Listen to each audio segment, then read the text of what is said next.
Hello and welcome. My name is Christian Hendriksen. I'm an assistant professor here at CBS.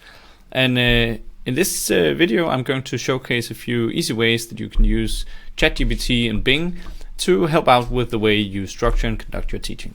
So for this first little example, we're going to open our good old friend ChatGPT. I've managed to select GPT-4, the best model.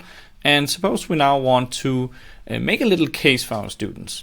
So the case will be a simple case that is appropriate for use in, say, an exercise class on how to understand philosophy of science. Right, so there we go with the magic of pausing and unpausing. I have put in a prompt here that I'll have you read. So basically I asked ChatGPT to make a case. I've given it some context here. I'm teaching philosophy of science. We're doing it at Copenhagen Business School. I need a simple case for my students where they can approach the case from a constructivist and a positivist perspective. So then in the second part of the prompt, I then tell ChatGPT to make sure it's a fictional consulting company. It should be around 250 words of text for the case and 1 page of fictional interview quotes. I tell ChatGPT not to ask questions directly, as I'll add them later, and then make sure that once again it can be approached from a positivist and a constructivist angle. And then we have ChatGPT building out the case. So as I instructed, it developed around 250 words of case description, but oh no, because the GPT-4 model is overworked, it has stopped in the middle of it. So we can simply say continue. And then it will continue developing the case based on the last output it made.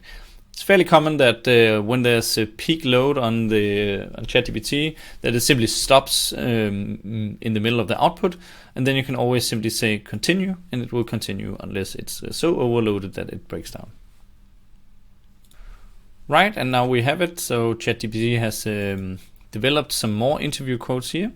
So the total output here is that in the first part, we have a simple case description about a fictional company, Nexus Consulting, that has some problems in terms of communication, quality of service, etc., etc.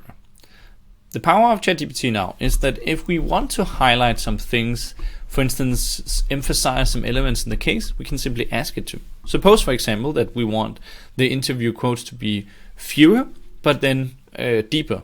Or we can simply say, rewrite the interview quotes so that there are only 5. Instead, each quote should be much longer.